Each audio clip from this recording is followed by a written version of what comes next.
I'm buying a manufactured home and I've got some extra room in my budget. What should I do? First off, stop looking at color schemes and decor. If we haven't met yet, I'm Kevin Lightman. I'm a manufactured home dealer. My family's been in the business for 50 years, and I'm just here trying to help folks find the right home for them.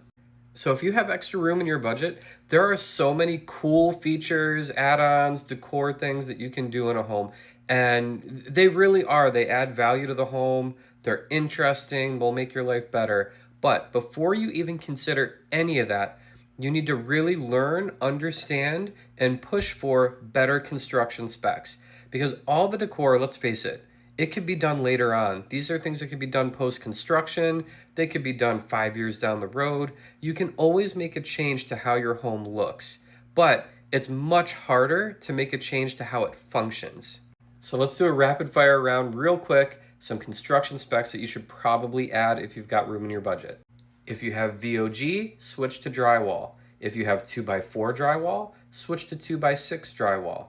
If you have 2x6 floor joists, switch to 2x8 floor joists. If you have a 2 or 3x12 roof pitch, switch to a 512. If you don't have OSB wrap, add OSB wrap.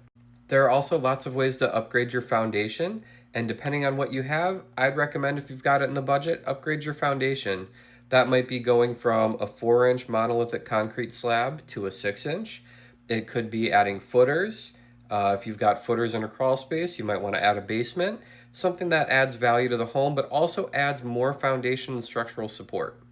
Your setup crew or your manufactured home dealer, whoever is doing your home setup, might also be able to add tie downs and extra support to the home, which makes it even more resistant to wind, tornadoes, hurricanes, etc.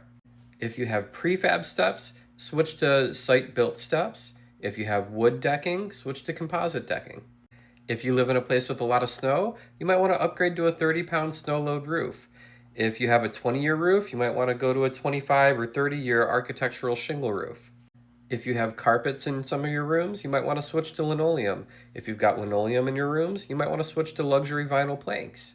So this is not an exhaustive list, but I just want to get you thinking that if you're looking through and you're saying, oh, extra budget, I can really get some of these things on my wish list. Most people go right to decor and the fancy options and the things that are really cool in the home. I am not telling you not to enjoy those things. I'm just telling you that you want to look at your construction specs first, because those are the things that you're probably never going to change once that home is on site and you're living in it. You're not going to rip out walls and redo them. You're not going to want to rip out floors and redo them. And even if you do, it's not very cost effective compared to doing that piece right the first time. But if you wanted to add a bookshelf and fancy lighting and things like that, much, much easier to do once the home is on site, and you can make whatever adjustments you want afterwards. At the end of the day, it's your home. I want you to be comfortable in it and enjoy it, but I also want to make sure that it's the right home for you now and in the future. And that's why those construction specs are so important. If you found this helpful, give me a follow, ask me any questions you have, and I'm happy to help.